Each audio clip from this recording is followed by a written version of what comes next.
as we continue talking about our triangle angle relationships, let's talk about a perpendicular bisector, and that's a line, a segment, or array that passes through the midpoint of a segment and is perpendicular to that segment. So looking at some of our examples, we have, I have segment GM and FK would be my perpendicular bisector.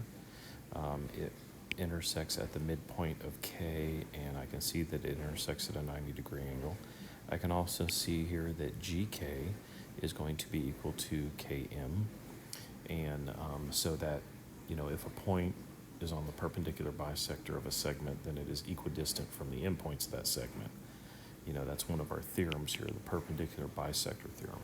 And then, of course, the converse is if the point is equidistant from the endpoints of the segment, then it is a perpendicular bisector.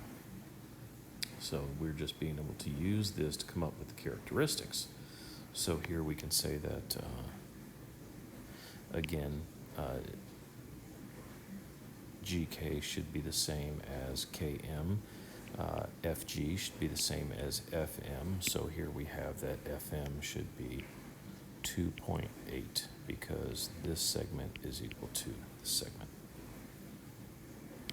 So just using some of those relationships, and as I look at these other triangles, I have a perpendicular bisector of YW, so YZ is 5, WZ is 5, XY is 7.5, so that means XW is also going to be 7.5.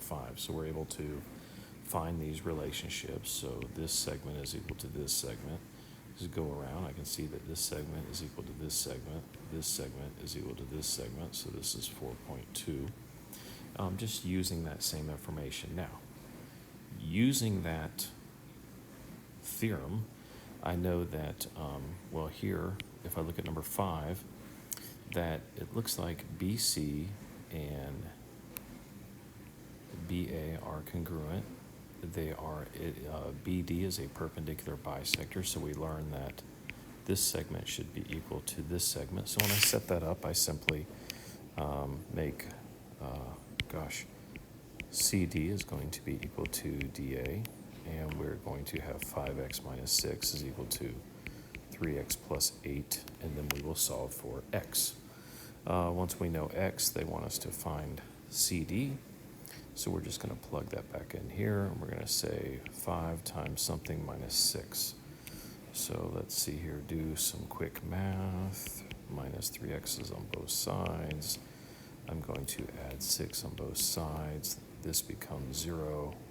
I have 2x is equal to 0, 14. Divide both sides by 2, and x is going to be 7. So when x is 7, it turns out that I think CD is going to be 29. So just plugging that information in and making it work for us. As we move on, though, when we use, looking here at example number 3 in our notes, we have basically this triangle has 3 sides, so it also has 3 perpendicular bisectors. Now, these bisectors are concurrent lines, and they're going to intersect at the semicircle. So point S is going to be the semicircle of triangle PQR.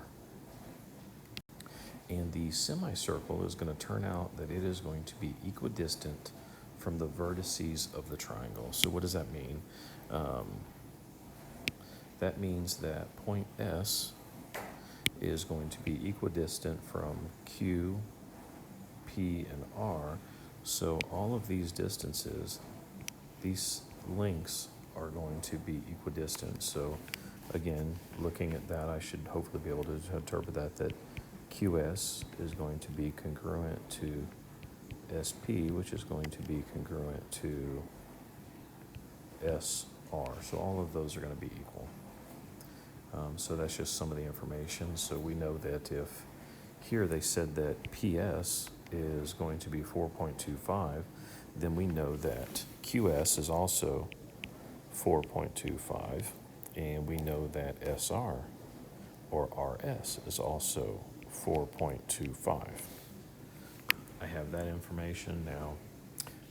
When I'm trying to find out some other stuff here, let's see. This would be my perpendicular bisector, so I know that this should be congruent to that. So those, I'm going to be able to find that out. This is going to be congruent to that. And last but not least, that is going to be congruent to that. So as I look here, did they give me any other information I did not label? PU is going to be 3, okay? So this distance, PU is 3, so then I know that UR is going to be 3. And let's see here, did I need to find UR? I did, 3. And SV, I need to figure this one out. Okay, we'll come back to that one. I need to find SU, right? I can find that one with the information that I have. So here, using the Pythagorean theorem, I'm going to have a triangle.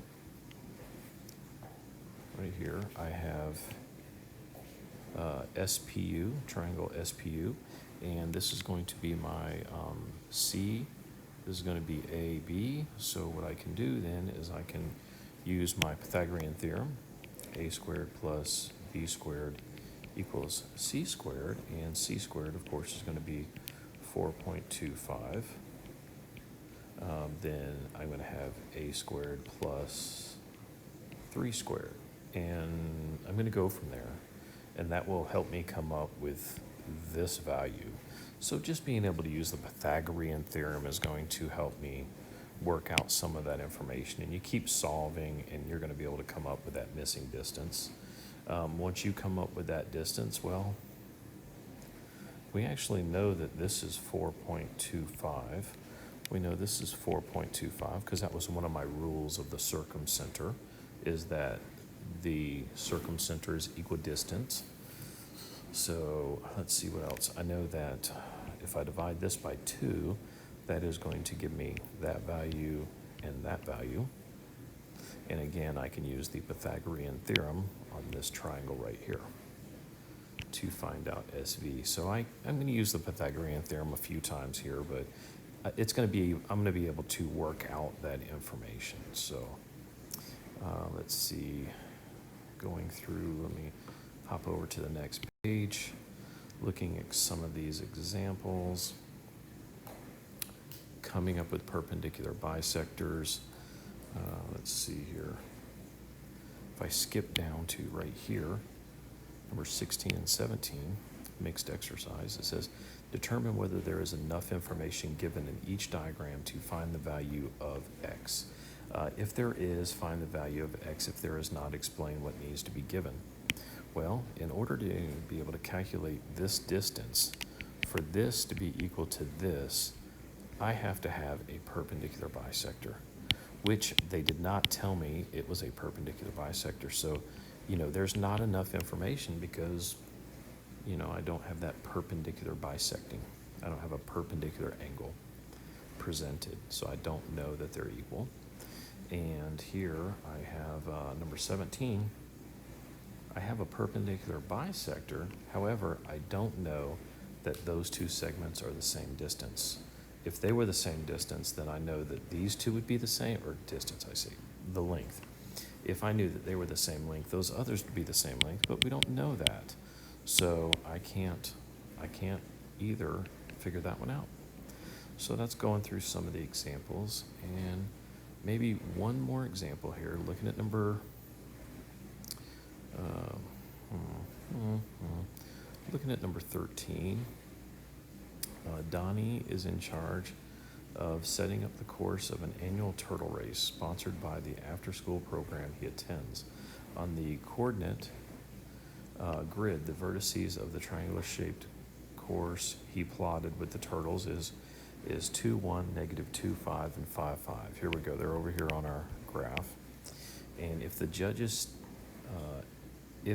stand will be in the circumcenter of the triangle formed by the vertices, find the coordinates of the location of the judge's stand. Okay, well, some things that we know that, remember my perpendicular bisector is going to be equidistant circumcenter, but it's going to be half there. So I have 1, 2, 3, 4, 5, 6, 7, or I have 5 minus 2, negative 2, which is going to be 7, but basically 3.5, right? If there are 1, 2, 3.5, so I'm going to work this way, and that's going to be a perpendicular line. Then I'm going to have to calculate the midpoint between these 2 points. If I were to do that, it's going to come up to right there, and I'm going to start calculating this way at a 90 degree.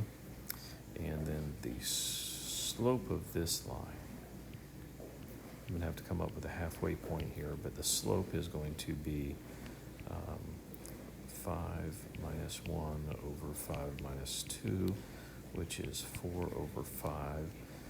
So if I wanted a perpendicular slope, that would be negative 5 over 4, somewhere at the halfway point. I'm going to have to come up with that. So, right about there.